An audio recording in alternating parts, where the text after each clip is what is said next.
Boys, the biggest star in combat sports, Conor McGregor, returns this weekend at UFC 329. So you know I have to come in front of you and give you the biggest, the best, the baddest, the most profitable bet for the entire weekend. And some people are going to think I am crazy for making this bet, but I am smashing it for the limit. Welcome to Lucrative Hammer of the Week.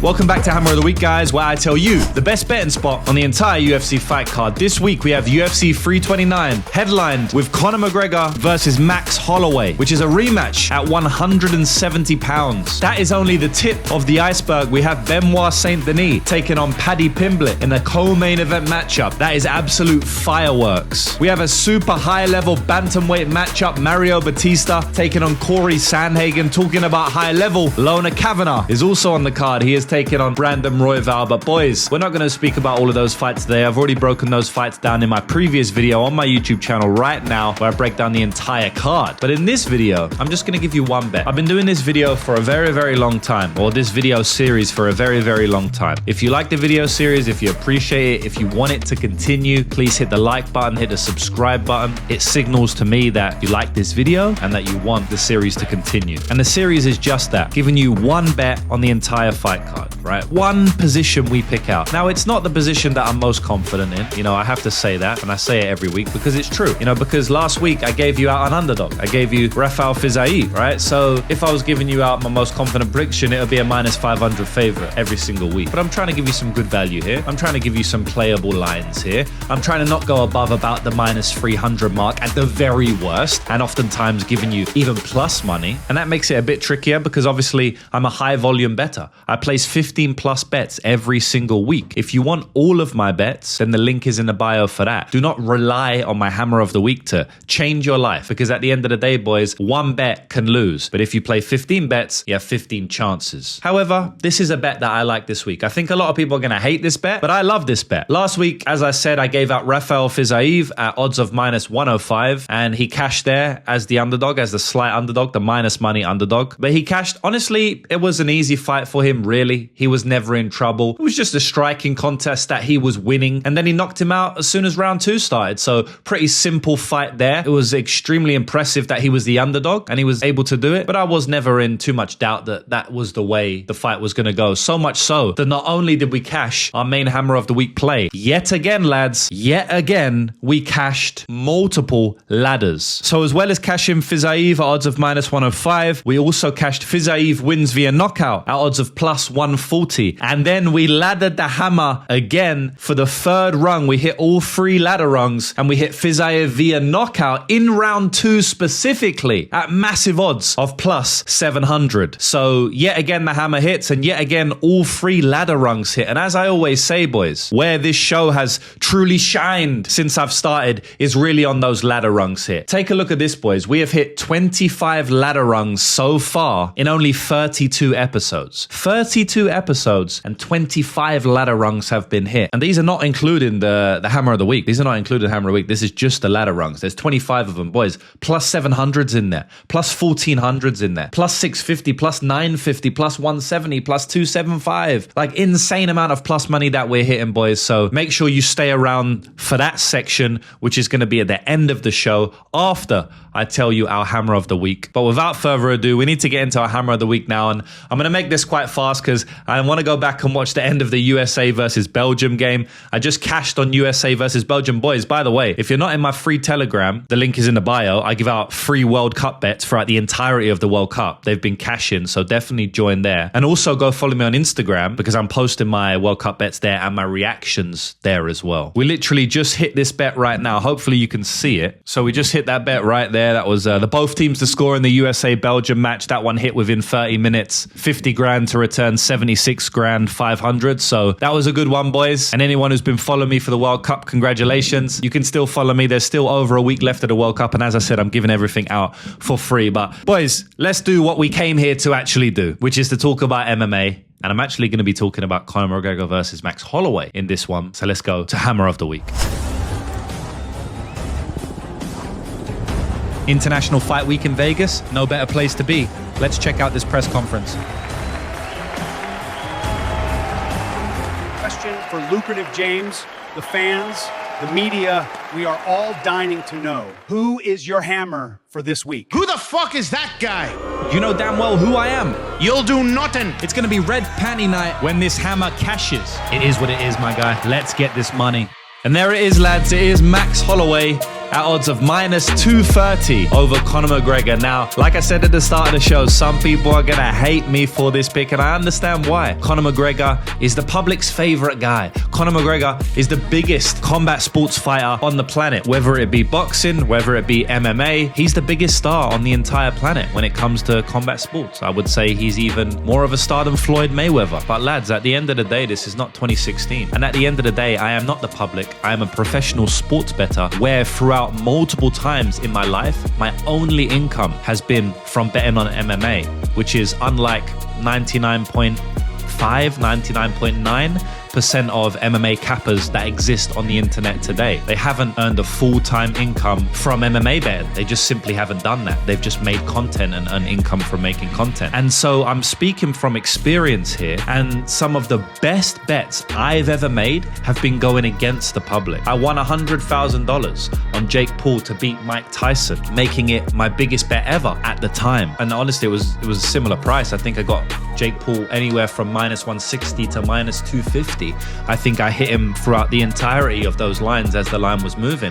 And there's a lot of similarities to that fight and this fight in the fact that the whole reason we're getting a minus 230 and not a minus 400 or 500 is literally because of the star power of Mike Tyson and the star power of Conor McGregor, and all of the public fans will be betting Mike Tyson. They was betting Mike Tyson and betting Conor McGregor. I have a funny story actually, that when I was driving around to all these different bookmakers collecting my money, it took me hours. You know, it was like a 6 to 7 hour day. I drove around the country collecting all of my slips on Jake Paul versus Mike Tyson. And when I collected the slips, the lady 2 times behind the reception said, "Oh, you're the only one who bet on Jake Paul. People were coming in betting so much money on Mike Tyson."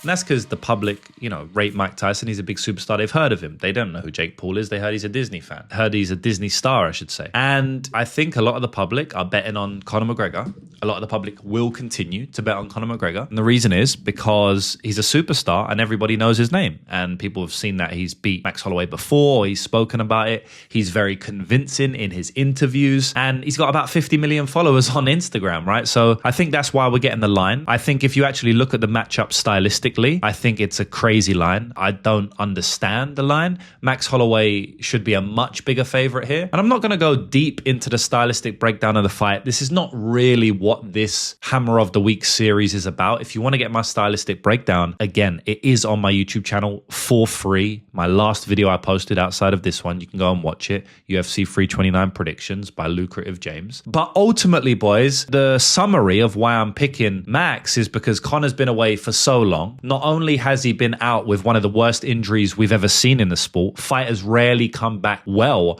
after that type of injury. Just go and ask Chris Weidman or Anderson Silva. They've both spoken out at length about how and why they performed poorly coming back after a very similar injury that all three of them shared, Anderson, Chris Weidman, and Conor McGregor. Chris, I know, has spoke at length about being worried to throw the kicks. He never really throwed his kick super hard after that because of what happened. He threw the kick, but not as hard, etc., etc. He was worried. So that's a major talking point, right? He's coming back off one of the worst injuries we've ever seen. Not only is he coming back, but he's coming back about 5 years later, right? So he's 5 years out of the sport. So it's not like, the guy spent a year recovering from the injury and now he's had multiple fights, and he's kind of used to it. No, it's his first fight back since the injury, but the first fight is not a year later, not a year and a half later where he's still in that mindset of fighting. This is 5 years later. And not only that, he has not been training that consistently throughout these 5 years. He's had a drug addiction, which is well publicized. He's overcome the drug addiction, which is also well publicized by taking another drug called ibogaine. And I'm happy for him. He's found Christ now. He's very close to God. I'm happy for him, of course. But this is not good when you're putting money on someone. This is not good when you're looking at the line and Conor's a plus 190 underdog. It just doesn't really make sense. Also, lads, the stylistic nature of the matchup, even in their primes, right? At 170, I don't think Conor's power holds up at 155 or 170 like it does at 145. And even at 145, he couldn't finish Max. Yes, Max's durability is going more, but that's also why we're getting a better line. It's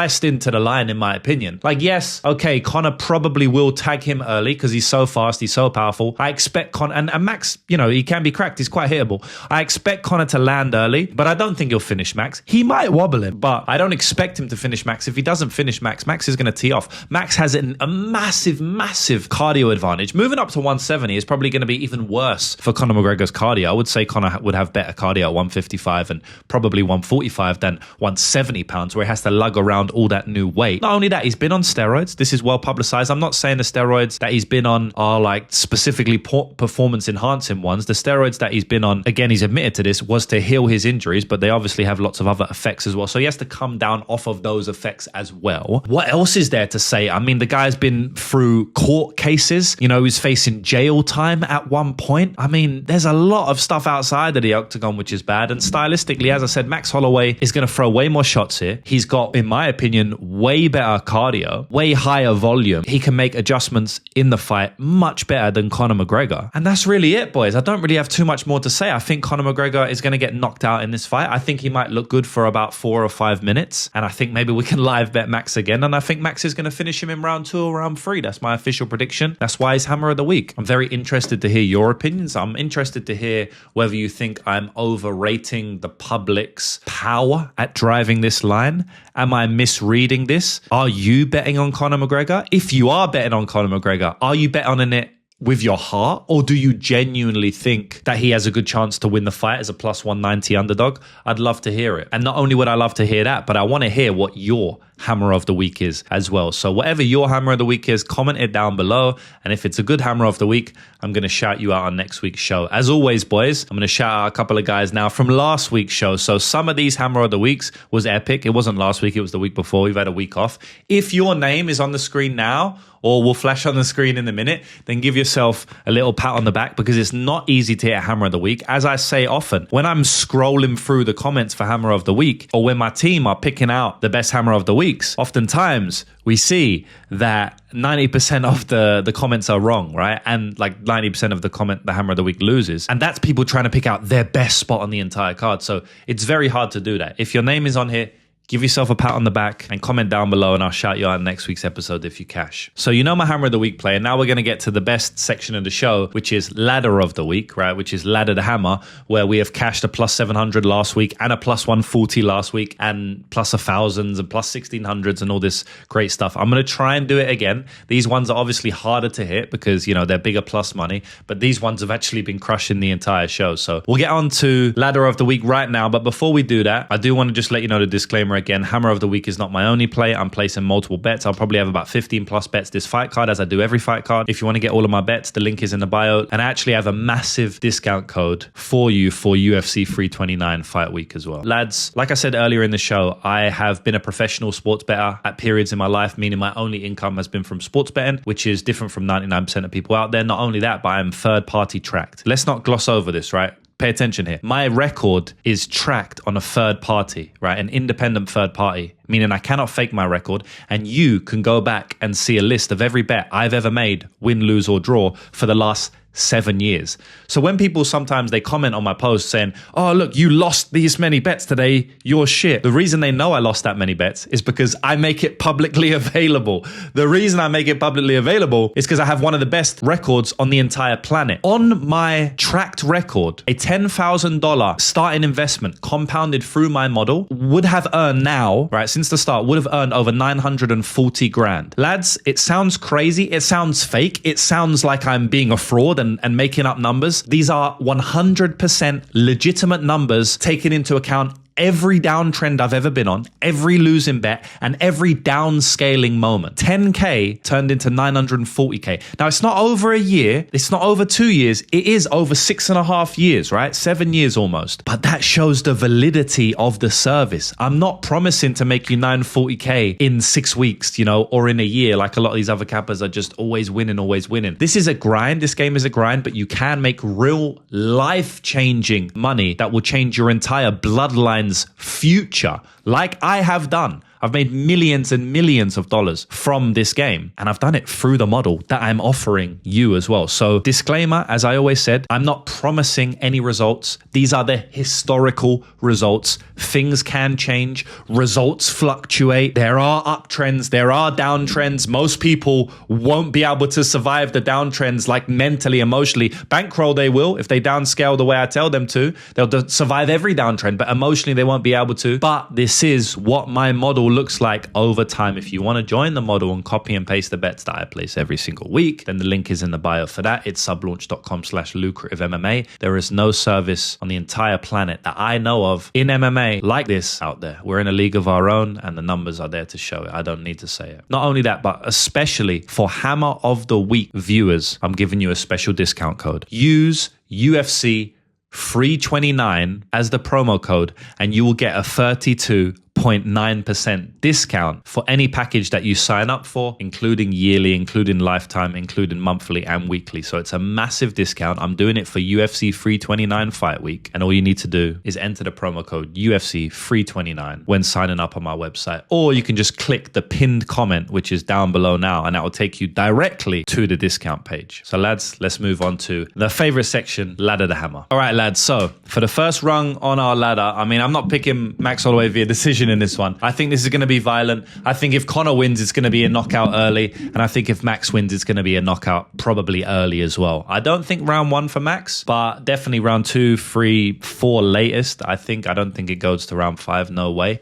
So for the first rung of our ladder, I am going to be taking Max Holloway via knockout. And the odds for that are -130. And for the third rung of our ladder, we're going to actually do Max Holloway to win via knockout in round 2 or round 3. So we're going to do a round market. A lot of bookies will offer Max Holloway to win in round 2 or round 3. You can do that as well. Or you can simply split your stake. Max Holloway to win via knockout in round 2, and then Max Holloway to win via knockout in round 3. If you want to split your stake, you can do it that way.